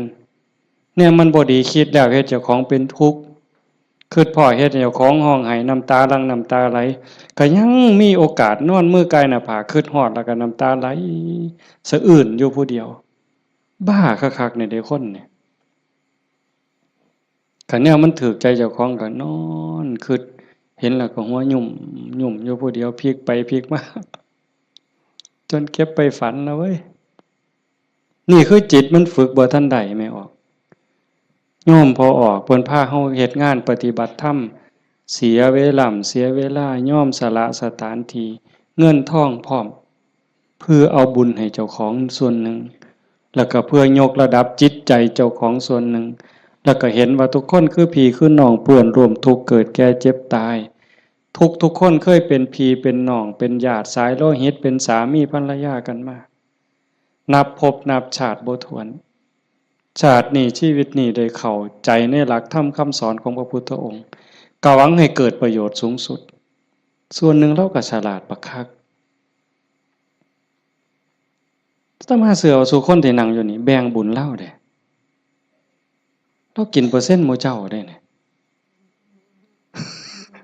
เป็นพ่อค้าซ้ำนะหัวพ่อค้ายังมีอยู่นี่แม้แต่เฮ็ดบุญเด้ถ้าเบิ่งมื้ออื่นทราบบัดสิมื้อนี่บัดสิมื้อนี่จากโอ้ยอนุโมทนาสาธุเด้อนำพ่อใหญ่เด้อพ่อใหญ่ก็สาธุเอาหมดให้เจ้าได้บุญหลายๆจะแม่นอ่อนซ่อนเจ้าเห็นบ่เปอร์เซ็นต์ที่เราได้นำหมู่เจ้าเนี่ยจิตเราก็สะอาดขึ้นยิ่งเข้าใจในการประพฤติปฏิบัติหวังยกจิตยกใจพลังบุญตรงนี้เฮ็ดให้จิตเราสูงขึ้นมีกำลังใจขึ้นมีความเพียรพยายามมากขึ้นจิตโล่งโปร่งเบามากขึ้นพลังบุญมันส่งนี่คนฉลาดก็เฮ็ดแนวนี้คันคนบ่ฉลาดเด้มีที่มีสวนจังซี่สถานที่ดีๆจังซี่ส่วนหมู่มากินเหล้าเออกระท่อมงามๆจังซี่นั่งกินเหล้าเบิ่งแสงเดือนแสงดาวจังมันสิอ่อนซ่อนคักแล้วไปอีกคนละแนวแต่คนมีปัญญาก็เฮ็ดอีกแบบนั่นว่าการประพฤติปฏิบัติเป้าหมายสูงสุดก็คือขนกิเลสออกจากใจความโลภความโกรธความหลงความหักความชั่งความเกลียดความกลัวอิจฉาริษยาอาฆาตพยาบาทจองเวรน้อยเนื้อตำใจโยมสังเกตใจเจ้าของให้มันเห็นขันบ่เห็นตรงนี้ก็ง่มอีกโดนเติบได้กิเลสมันเกิดอยู่ใจเนี่ยคุณธรรมก็เกิดอยู่ใจเนี่ยนรกก็อยู่ใจสวรรค์ก็อยู่ใจเนี่ยเฮาสิให้อีหยังเกิดมันเกิดได้เทื่อละอย่างไม่ออกความโลภความโกรธความหลงอิจฉาริษยาอาฆาตพยาบาทจองเวรหน่อยเหนือตามใจหักสั่งเกิดในใจเฮาเกิดได้เทื่อละอย่างซ้ำกับตะเว้นขึ้นแจ้งมืดจักไปใสบัดยามตะเว้นตกดินความมืดจักมาแต่ไสความแจ้งจักไปไสยามเฮาดีใจนี่ความเสียใจจักไปไสมิดอ้อยส้อยยามเฮาสร้างขึ้นมาฮักกับมิดอ้อยส้อยผัวเจ้าของนี่ล่ะเคยเป็นบ่ผัวเจ้าของเมียเจ้าของนี่ฮักปานสิกลืนกินแพงกับแพงแต่บัดยามสร้างมาแล้วบ่โธ่ฮักจักไปไสจนขากันตายแล้วเว้ยเห็นบ่อยู่นำกันจังซี่บัดเป็นตาฮักขึ้นมาก็เป็นตาฮักบัดเป็นตาซังก็เป็นตาซังจังว่าใจเฮามันได้เกิดขึ้นได้เทื่อละอย่างเทื่อละอย่างแล้วเฮาใส่อีหยังเกิดขึ้นกับใจเฮาบัดนี้ผู้มีธรรมก็อยากให้ความดีเกิดความดีใจความภูมิใจจิตที่มีเมตตาต่อกันหวังดีต่อกันอนุโมทนายินดีนำในเมื่อผู้อื่นเขาได้ดียามเมื่อคนอื่นเขาทุกข์ยากลำบากซอยเหลือบ่ได้ก็ให้มีอุเบกขาให้ถือว่าเป็นกรรมของสัตว์พ่อซอยเหลือได้ก็ซอยเหลือคันเฮาจอบเบิ่งจังซี่ใจเฮามีอีหยังเกิดขึ้นปั๊บก็ฮู้จักคืออาตมาเว้าตอนกลางๆนั่นว่าคิดปั๊บฮู้ปั๊บคิดปั๊บฮู้ปั๊บอันคือเฮ็ดให้มันว่างแต่คันเฮาจอบเบิ่งมันมีอีหยังเกิดขึ้นก็ฮู้คันมันเป็นเรื่องบ่ดีบ่งามก็บ่ทรงบ่บวกบ่ทรงมันต่อบ่ร่วมคิดกับมันบ่ร่วมขบวนการกับมันเฮาจะเห็นซ่อมเบิ่งกันอยากฮู้ว่าเจ้าของเป็นคนแนวใดก็จอบเบิ่งใจเจ้าของนี่เป็นคนขี้อิจฉาบ่เป็นคนขี้โลภบ่ เป็นคนขี้โกรธบ่เป็นคนขี้น้อยใจบ่ญาติโยมต้องซ่อมเจ้าของได้บัดนี้ผู้เฮ็ดมาแล้วก็สาธุผู้บ่ทันเคยเฮ็ดก็ลองสังเกตเวลามันบ่พอโยมประเด็นสุดท้ายสิเว้านำเนี่ยเวลาของชีวิตเฮาเหลือน้อยผู้บางคนเข้าวัดมา10 ปี20 ปี30 ปี40 ปีผู้บางคนหลายกว่านั้นลองเบิ่งมาเทียบเบิ่งวันเวลาที่เฮาเข้าวัดเข้าว่าปฏิบัตินำครูบาอาจารย์นับเงินทำบุญกันหลายแสนลองเบิ่งเด้นับเงินที่เฮาบริจาคทำบุญหน่อยแน่หลายแน่นี่เวลา20 30 40 ปีนี่มันเป็นแสนแล้วคันบริจาคเทื่อละ100เทื่อละ20เนี่ยเข้าหมดจักเหล้าตั้งแต่ใส่บาตรตั้งแต่ไปจังหันจังเพี้ยนเข้าเฮาหมดจักเหล้าเอาผ้าเอาสาดเอาหมอนถวายวัดหมดไปหลายปานใดคันเว้าถึงแง่เป็นบุญแง่ความภูมิใจนี่โยมก็ภูมิใจบักคักเอาตัวนี้มาเป็นปีติจูงจิตให้เกิดความสงบก็ยังได้เป็นบุญได้เป็นจาคานุสติเนี่ยนำพาจิตไปสู่ความสงบได้อันนี้คือแง่ของบุญก็เป็นที่เพิ่งให้จิตให้ใจอย่างมหาศาลเลยล่ะไปแต่คันบอกถึงแง่ของการพัฒนาเป้าหมายของพุทธศาสนาในขณะที่เสียเงินไปหลายแสนแล้วหมดเงินไปหลายแสนแล้วหมดเข่าไปหลายเหล่าแล้วยกใจขึ้นบ่ใจเฮายกขึ้นได้ส่ำใดความโลภลดลงจักหน่อยบ่ความโกรธลดลงจักหน่อยบ่ความแข็งดีแข็งเด่นลดลงจักหน่อยบ่หือไปวัดแห่งแต่ไปผิดกันอยู่วัดขาดทุนได้นี่ครูบาอาจารย์มีสื่อมีเสียงลังเทื่อก็สิไปญาติกันเป็นที่หนึ่งมันมีอยู่เรื่อยเห็นอยู่หลายหมองโดยเฉพาะโยมฝ่ายอุบาสิกาเฮ็ดหยังก็อยากถวายหลวงพ่ออยากให้หลวงพ่อฉันของเจ้าของใส่ของเจ้าของผู้นี้เฮ็ดอยู่แล้วมีผู้ใหม่มามีการแข่งกันขาดทุนนี่ตัวนี้คือขาดทุนลอดพื้นมันเป็นขาดทุนธรรมดากิเลสมันบ่ได้ยอมเฮาเด้ไม่ออกสังเกตเด้อย่าเชื่ออาตมานำแม้แต่พระเถาะเพราะฉะนั้นหลวงปู่ชาบ่ได้ถีบพระดอกเนาะได้ไปนวดหลวงปู่แล้วว่าเจ้าของคักหลวงปู่เพิ่นฮู้จักความคือเลยถีบเลยหงายหลังตึงยังจังได้คิดเห็นบ่นี่คือครูบาอาจารย์เพิ่นสอนให้เห็นจิตตัวนี้โยมคันบ่เห็นจิตตัวนี้นี่งมซ่าไปอีกโดนเติบเยจิตตังสัญญเมสันติโมขันติมานะพันธนาถ้าบุคคลใดจะพึงตามดูจิตบุคคลผู้นั้นจะพ้นจากบ่วงแห่งมารคันเห็นใจตัวนี้นี่เขาต้องการความสะอาดแม่นบ่ต้องการความสะอาดต้องการความบริสุทธิ์แห่งจิตแห่งใจเนี่ยมันจะเห็นคันบ่จังซั่นเข้าข้างเจ้าของเสยเด้มันมาที่หลังมันสิมาใหญ่กว่าเฮาได้จังใด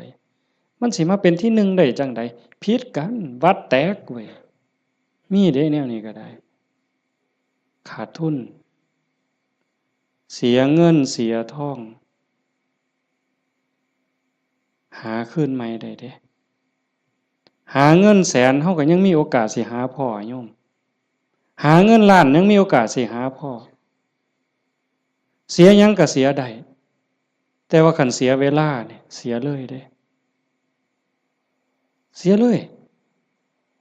มีเงิน100 ล้านซื้อนาทีที่ผ่านไปกลับมาบ่ได้ซื้อนาฬิกาเลื่อนละแสนเลื่อนละล้านน่ะซื้อได้แต่ซื้อเวลาวินาทีเดียวก็ซื้อบ่ได้เฮาหายใจเข้าหายใจออกตอนนี้หมดแล้วก็หมดเลยบ่กลับคืนมาอายุเฮาก็หมดไปความตายก็ใกล้เข้ามาเวลาแห่งการเก็บเกี่ยวสัพพะธรรมเก็บกรรมบุญกุศลซักฟอกจิตใจให้สะอาดบริสุทธิ์มันหมดไปเรื่อย จังสันจังว่าเขาวัดเขาว่าประพฤติปฏิบัติขันบ่เข้าใจถึงสาระแก่นสารคำสอนของศาสนาเนี่ยบุญนั่นได้อยู่หรอกแต่มันบ่ทันปลอดภัยอย่างว่าพระพุทธเจ้าบ่ให้มาติดอยู่ที่บุญแต่เพิ่นให้เฮ็ดบุญให้สร้างบุญให้สร้างหลายๆแต่ว่าให้กายไปอีกสู่ความสะอาดบริสุทธิ์แห่งใจถ้ามันไปบ่ทันฮอดนั่นบ่ปลอดภัยเทวดาก็ตกสวรรค์ได้เห็นบ่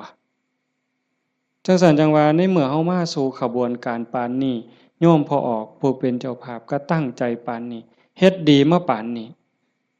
ก้าวขึ้นไปอีกให้ก้าวขึ้นไปนี้ก่อนวันเวลาของชีวิตมันสิหมดให้พยายามเฮ็ดใจให้เป็นกลางๆหูได้ยินจมูกได้กลิ่นลิ้นได้รสกายได้สัมผัสก็เฮ็ดใจให้เป็นกลางๆสิปฏิบัติกับสิ่งที่มากระทบจากตาเห็นจากหูได้ยินจากจมูกได้กลิ่นลิ้นได้รสกายสัมผัสก็เฮ็ดด้วยสติอย่าให้รู้สึกว่าหักอย่าให้รู้สึกว่าสั่งอย่าเฮ็ดด้วยความสั่งอย่าเฮ็ดด้วยความดีใจด้วยความเสียใจอย่าเฮ็ดด้วยความหักให้จิตเป็นกลางกันเฮ็ดจังซี่คันเฮ็ดได้จังซี่มันอ่อนซ่อนเจ้าของเด้อาตมาก็เฮ็ดบ่ทันได้ก็ยังพยายามอยู่ก็จังว่าส่วนญาติส่วนโยมเฮ็ดไปพร้อมๆกันคันบ่จังซั่นน่ะมันเสียเวลาเสียดายเจ้าของ30-40 ปีหมดเงินก็หลายแสนหมดข้าวก็หลายเหล่าหมดเวลาในการทำมาหากินเงินที่มาบริจาคข้าวของที่มาทำบุญก็หมดไปแล้วเวลาล่ะคันเอาเวลานั้น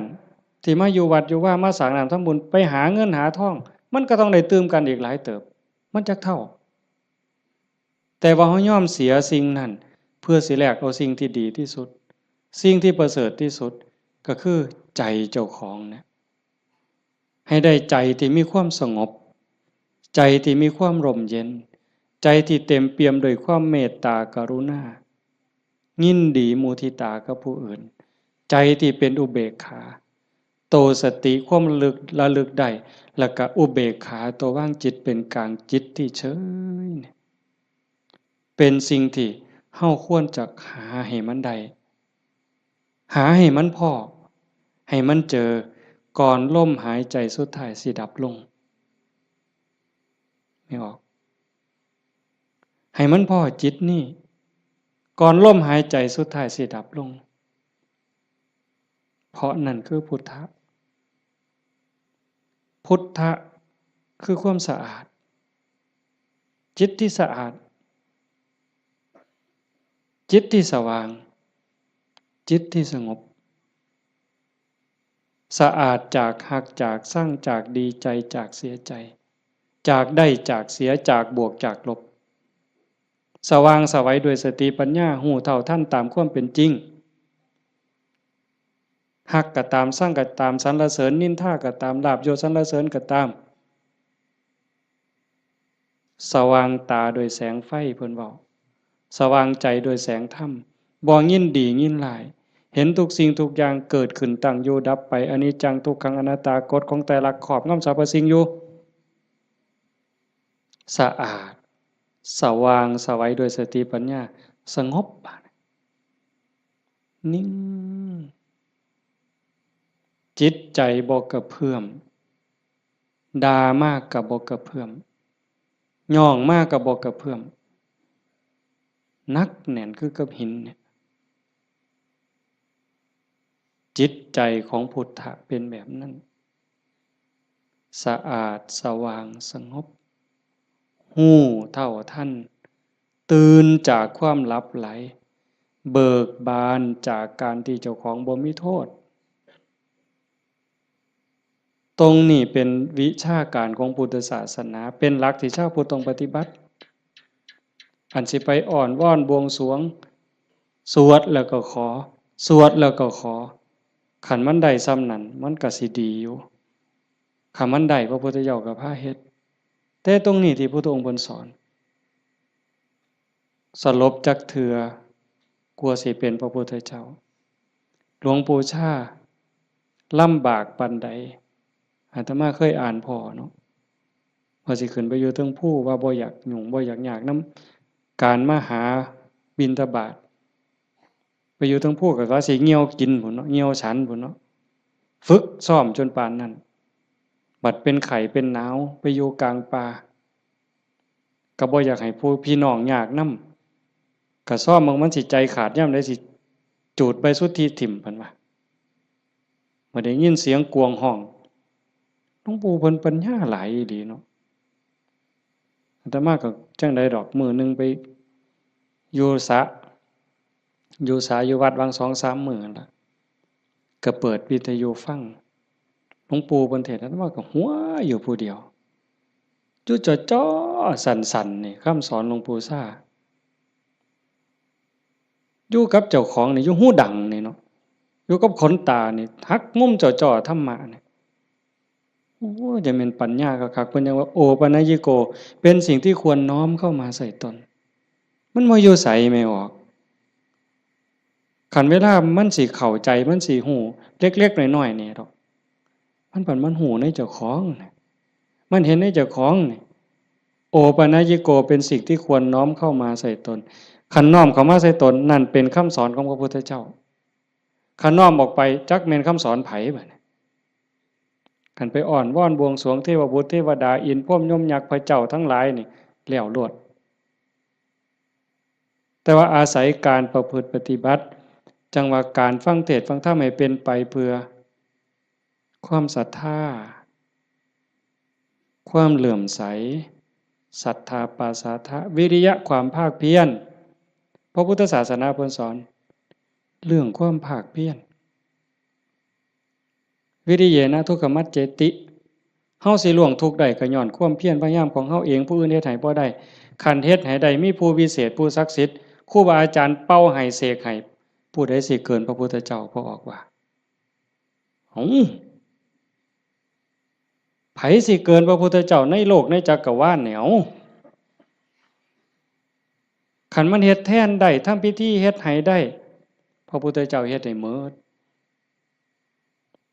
มื้อเช้าย่างบิณฑบาตหัวแต่ว่ามันก็หาเรื่องอยู่เลยปีชงเพิ่นว่าปีนี้ปีชงหยังส่งกาแฟ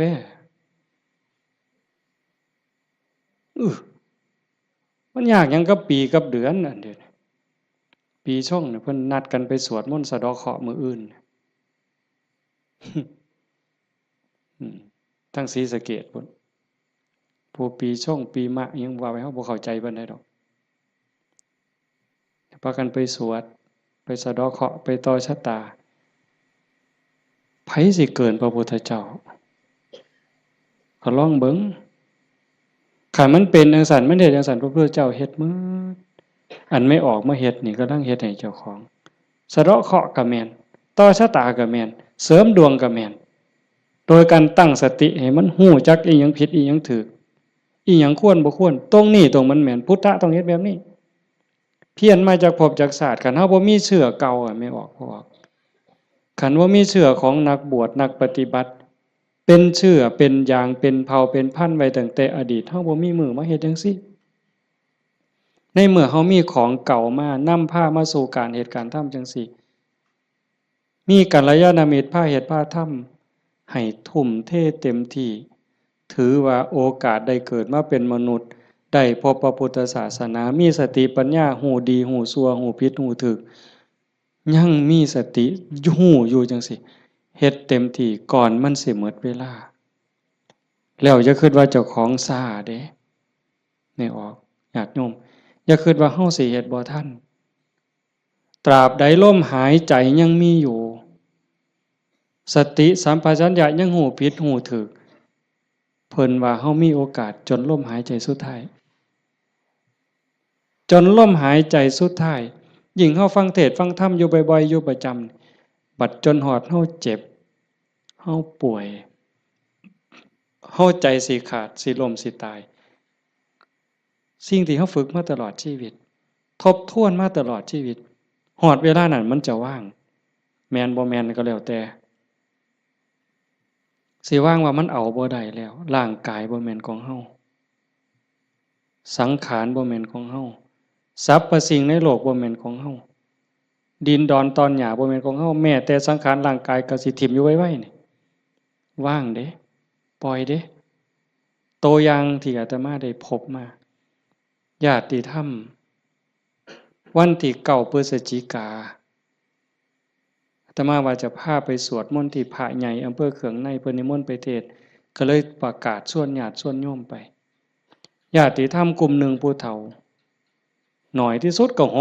60แต่ส่วนใหญ่70ขึ้นไปเกิดอุบัติเหตุโยมอาจจะได้ยินข่าวอยู่ว่าจักรถสิเลี้ยวเข้าพระใหญ่เขิมเพื่อเขืองในเลี้ยวเข้าไป2 ขั้นหน้าไปติดหลุมสิลงจากทางลาดยางมันมีหลุมก็คอยหยอดขั้นหน้าคอยหยอดขั้นหลังก็จอดนิ่งๆรถวัดป่าใหญ่เมืองอุบลแล่นมาต่ำเขาเต็มลำหลังหัวเก่งนั่นคนอยู่ทั้งหลังนี่7อยู่ทั้งหน้า2คนทั้งหน้า2บ่เป็นหยังแต่อยู่ทั้งหลัง7คนนี่ฟ้งลงรถตาย3บาดเจ็บหนัก4เป็นจังไดพวกผู้เฒ่าทั้งหมดนี่ว่าชีวิตเฮาอันนี้เพิ่นเว้าก่อนเป็นได้เว้ามาเรื่อยๆดอกบ่แม่นเว้ามื้อนั้นเว้าเรื่อยๆเว้าตลอดถ้าเฮาได้เข้าวัดเข้าว่าได้ปฏิบัติเป็นนักรบตายในสนามรบตายยามใดก็บ่ย้านยิ่งไปเฮ็ดบุญตายแฮ่งแต่ดีว่าจังซี่เลยเด้ตายก็ตายไป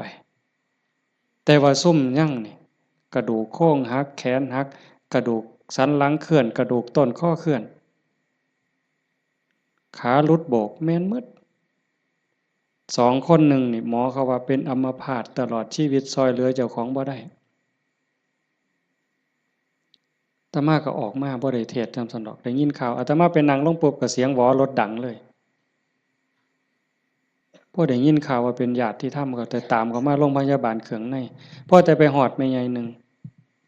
เขาก็ไปเขามาอุบลก็หลายแล้วแต่แม่ใหญ่นึงนอนอยู่ก็เจ็บแขนหักหน้านี่ลอกหมดเลือดแดงพอแต่เห็นโอ้ยอาจารย์แขวหักเพิ่นว่าแขวเสียไปซ้ำเพิ่นว่า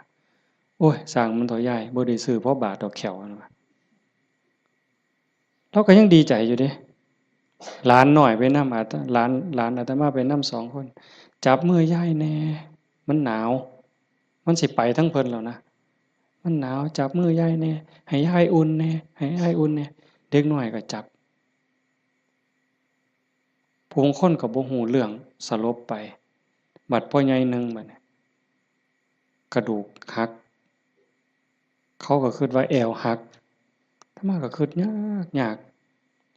หมอเขาก็มาจับนี่เขาก็เพื่อทดสอบว่าเป็นหยังบัดสุดท้ายเขาก็ว่าแอวหักกระดูกหักอาตมาก็โอ้ยตารู้ตนผู้เฒ่าเราก็ถามหาเมียเนาะครูนั่นโยมบ้านฟังเพอาจจะเห็นพ่อใหญ่ผู้ดำๆมันเพิ่นสิเป็นครูอาตมาเอิ้นแต่เทวดาตาบ่เห็นหุงดอกผู้เฒ่าขี่รถมาเกือบ20 กิโลรถซาเล้งเพิ่นมานั่นเพิ่นก็ถามหาเมียเพิ่นอาตมาก็บ่ได้ปากดอกแต่หมอไปนำนั่นเพิ่นเว้าก่อนยายเพิ่นก็ถามหาตาอยู่จริงๆเขาไปอุบลตายก่อนหมู่ยายนั่นหม่องหมอนเป็นตะเงิดหลายบัดน่ะอาตมาเยี่ยมอยู่โรงพยาบาลสรรพสิทธิ์ไปเยี่ยมเฒ่าผู้ชายหันก่อนโอ้ยอาจารย์บ่แม่นของเฮาจักอย่างเพิ่นว่าเด้บ่แม่นของเฮาจักอย่างบอกบ่ให้เจ็บมันก็เจ็บมันอยากเป็นหยังมันก็เป็นบ่แม่นของเฮาจังแม่นน้อเพิ่นว่าหลงว่าของเจ้าของมาตั้งโดนอันนี้ก็ตัวนึงหลังจากนั้นมาเยี่ยมแม่ใหญ่ผู้กระดูกข้อเคลื่อนกระดูกสันหลังเคลื่อนอันนี้หมอก็ว่าเป็นอัมพาตตลอดชีวิตบัดนี้ถ้ามาฮอดแล้วเว้าแม่ใหญ่นี่แล้วเว้าอีหลีน่ะเว้าแผ่วๆๆๆเสียงดังเว้าแต่กรรมฐานแล้วเว้าหยังดอกโอ้ยบ่ย้านจักหน่อยอาจารย์เพิ่นว่าลูกศิษย์อาจารย์ใหญ่วัดโน่นกุลมบ่ย้านเพิ่นว่านั่งสมาธิ6 ชั่วโมง9 ชั่วโมงสำบายตายก็ดีมันสิได้เซาเจ็บเซามีแรงเพิ่นว่า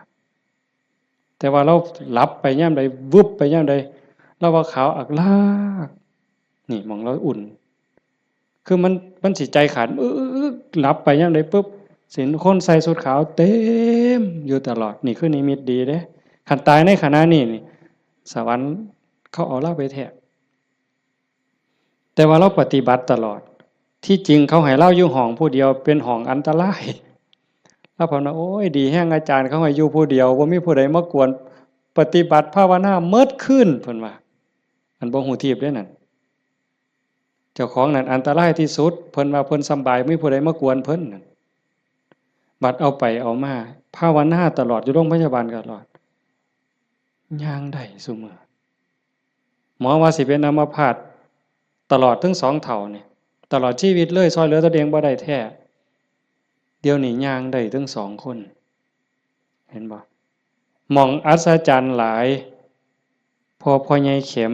นี่แม่ใหญ่ต้องค้ำเมียตายพ่อใหญ่ต้องเข็มพ่อใหญ่เข็มนี่คือทรมานตอนนี้ก็ย่างแล้วอ่าโยมแม่ใหญ่สวัสดิ์น้องสาวนั่นตายแล้วอีกผู้หนึ่ง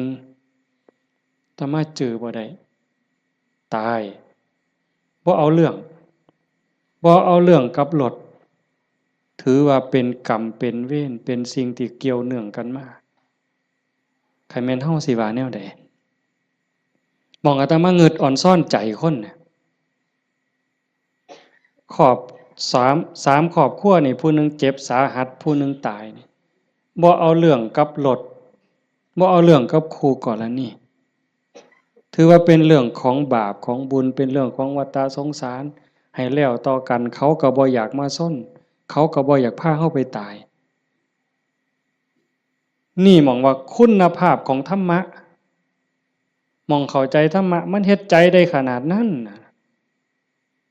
คักบ่มื้อนี้แม่ใหญ่นึงผู้เตรียมเนี่ยเผาไปวาง 2-3 มื้ออายุ89ปี7 เดือนผู้หญิงเด้เลี้ยงลูกเมียใหม่ผัวเพิ่นไปมีเมียใหม่เพิ่นบ่เครียดเมียใหม่ออกลูกเพิ่นเอามาเลี้ยงพร้อมเอาไม่ออกเฮ็ดได้บ่นี่คือน้ำใจคนนะแม่ใหญ่นี่เราปฏิบัติธรรมอยู่นำครูบาอาจารย์มาตลอดลูกเราดีหมดทุกคนเป็นหมอ2เป็นครูผู้หนึ่งเป็นเจ้าหน้าก็มีอยู่2คน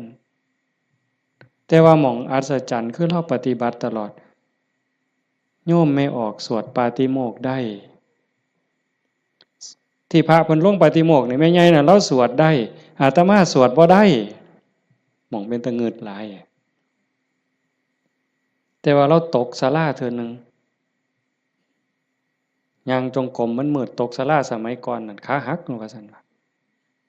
เห็นบ่บัดมื้ออาตมาสิไปเยี่ยมอาตมาไปเทศน์ฟังทั้งครูขันก็เลยว่าสิกายไปทางนั้นลูกชายเพิ่นว่าบ้านอยู่ทางนั้นก็เลยพาไปเยี่ยมลูกชายก็บอกว่าอาจารย์สิมาเยี่ยมเราลุกบ่ได้ตลอดแต่ว่าสติเราดีเด้เพราะแต่ว่าอาตมาสิไปเสียงรถก็ไปจอดแล้วลุกขึ้นมานั่งพอแต่มาไปนั่งลงแล้วก็กราบได้เท่อเดียวดอกก็นอนมันวิ่นหัวปานนั้นเราก็เว้าธรรมะโต้ตอบได้ทุกเรื่องสติบ่ขาดลูกหลานจักว่าเท่าใดมาเต็มเฮือนแล้วจำได้ฮอดซุมบ่นุ่งผ้าว่ามันชื่อหยังนิสัยมันดื้อบ่ดื้อแล้วฮู้ผู้นี่หมองลูกหลานว่าย่าย่ายอยู่อีกเด้อโอ้ยมันทุกข์มันยากบ่อยู่ดอกอยู่น้ำหลานอีกแน่อยู่โดนแล้วผู้นี่มัดมือสิใจขาดหลานผู้เรียนอยู่จุฬากำลังขึ้นรถลูกชายว่าย่าถ่าหลานเด้อหลานกำลังขึ้นรถโอ้ยถ่าบ่ถ่ามันก็บ่แม่นแม่วะแล้วว่าเป็นเรื่องของเพิ่นว่าเห็นบ่เป็นเรื่องของเพิ่นบ่แม่นเรื่องของย่าหมองคักหลายว่าเราตายนั่นเรานอนตะแคงข้างขวาเลียนแบบพระพุทธเจ้าเลยสติจำได้มื้อสิตายแล้วกินข้าว3เทื่อได้กินข้าวปกติเว้าได้ปกติเพียงแต่ว่านอนไปแล้วก็มาหลับเอาตอนมาดับไปตอนตีสี่คนตายลูกนี่เป็นหมอ2แล้วก็หลานเป็นหมออีกผู้หนึ่งมันบ่เข้าในทฤษฎีอะโยมพวกนี้อยู่นำคนตายมาตลอดลูกหลานสาวอยู่ห้องชันสูตรพลิกศพพร้อมคนตายเขาพิสูจน์ว่ามันจะเย็นไม่ไงนี่แล้วอุ่นบัดเนี่ย ตายไปแล้วจากตีสี่กว่าๆจนฮอด5 โมงเช้าเอาเขาลงเรายังอุ่นอยู่แต่เฮ็ดจังได๋บ่ได้เพิ่นก็ลูกชายเพิ่นก็โทรมาถามอาจารย์สิว่าแนวใดอาตมาเลยว่าบ่ต้องฉีดยาเด้อสิฟื้นหรือบ่ฟื้นเฮาบ่คิดดอกแต่ว่าบ่ต้องฉีดยาก็บ่ฉีดอยู่จักมื้อหลายมื้อเติบ4-5 คืนพุ่นล่ะอาตมาก็บ่เจอบัดฮอดมื้อสิเผาบัดเนี่ยลูกชายเพิ่นก็โทรมาถามประมาณ3 โมงกว่าอาจารย์เฮ็ดจังไดบัดเทื่อเปิดโลงออกมานี่หาแม่ยังอุ่นอยู่คือเก่านี่สิเฮ็ดแนวใดเพิ่นว่าโอ้อาตมาก็บอกบ่ถูกดอกโยมให้เบิ่งซะก่อนว่าซั่นแต่ว่าใส่เพิ่นใส่ตู้โรงเย็นอยู่แต่มันเย็นทั้งหลังอะนะอาตมาก็เลยว่าเอาคันจัก4 โมงก็จังถอดปลั๊กออกเบิ่งเด้อถอดปลั๊กออกเบิ่งเพื่อให้มันปรับสภาพเพราะว่าตัวเย็นนี่มันอาจจะเป็นจากเครื่องใช้ไฟฟ้าฮอดประมาณเฮาจะออกประมาณบ่ายโมงก็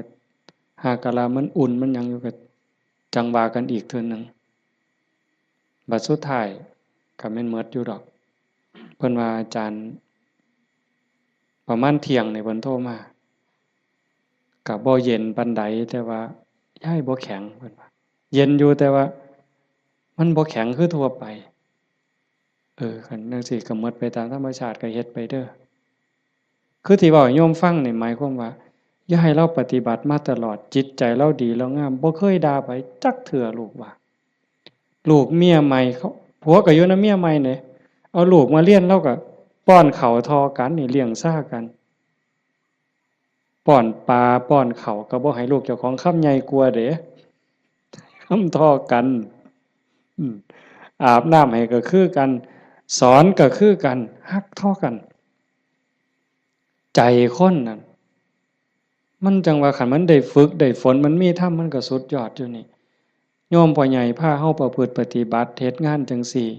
เฮามาประพฤติปฏิบัติสูงสุดก็เพื่อยกจิตยกใจเด้อสรุปตรงนี้เด้อบุญนั่นเป็นของตายจังได๋เฮาก็ได้เต็มที่อยู่แล้วแต่สิ่งสำคัญน่ะให้ยกจิตยกใจเจ้าของให้มันสูงขึ้นจากอำนาจของความโลภความโกรธความหลงความอิจฉาริษยาอาฆาตพยาบาทจองเวรน้อยเนื้อต่ำใจ